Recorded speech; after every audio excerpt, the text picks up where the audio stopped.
I'd like to try cappuccino today.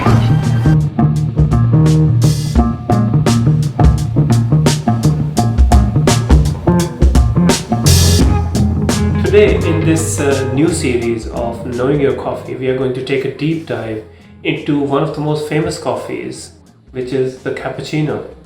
Now, you might think that you know this drink, but there's a lot of history to it. So grab your coffee and let's dig in.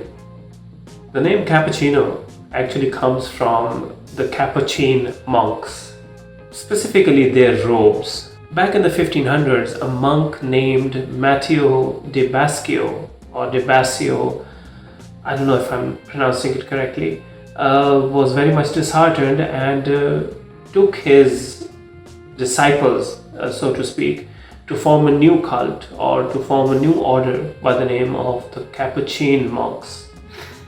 Now he and his followers adopted hoods which are called cappuccios. This distinctive hood and the fact that this robe actually had the color of milk and coffee combined actually sparked the name of, which is now right now known as cappuccino. But the fact is that this drink didn't actually originate from Italy, surprise, surprise. The drink could actually be traced back to Vienna in the 19th century, where a drink could be found by the name of Cappuccino. And this drink was made with the help of some boiled coffee and cream or milk with shavings of chocolate or cinnamon. Some people liked it stronger, some people liked it a bit lighter, but at the end of the day, the color resembled the Capuchin monks' robes. I'm sure you've tried something like that at home. Now fast forward to the 20th century, 1901 to be exact, and Italy started to take center stage when it came to coffee. The espresso machine came about. Even though the pressure that it created was it was just a lever machine, so the pressure that it created was only about 2 bars to be exact, but it was a start.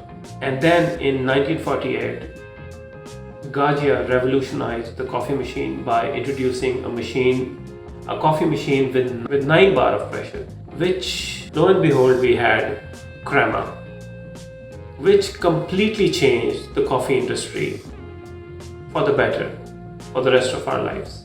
This is when Italy fully embraced the cappuccino as we know it today, complete with the layer of foam and whatnot. By the 1980s, the cappuccino had gone global.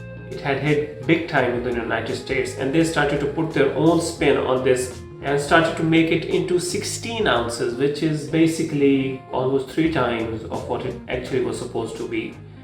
And the purists actually call it a latte with a lot of foam.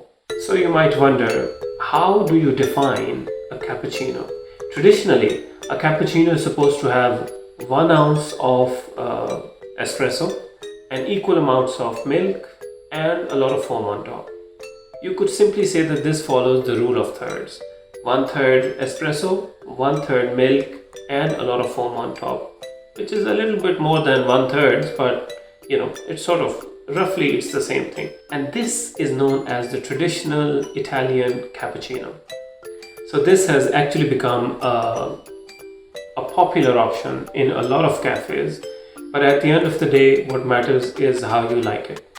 In the present, cappuccino is mostly found in 2 basic ways: the traditional way,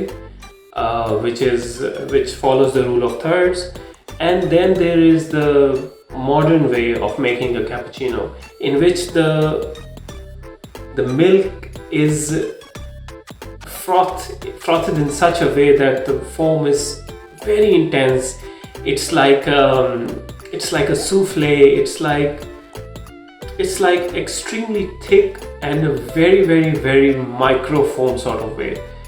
If you pour the coffee in a glass cup, you will not be able to tell where the milk stops and where the foam begins. That's the more latest style of making coffee. So whichever one you enjoy, you should know that this is actually a preference. coffee is an art form at the end of the day, and you should have it in whichever way you enjoy it. And the cappuccino is definitely one of the finest forms of coffee, and it's had a very long history. So I hope you enjoyed this little history lesson, and I hope this added to your knowledge, and I also hope that it was entertaining. So do give it a like, do subscribe to the channel, and if possible I would love to hear your views on it and what you think about the cappuccino of the 1600s. You know, the one with the cream and the filter coffee, and you know, we can take the conversation from there. Thank you very much for watching, and I hope you have a great day. Cappuccino. Cappuccino. Cappuccino.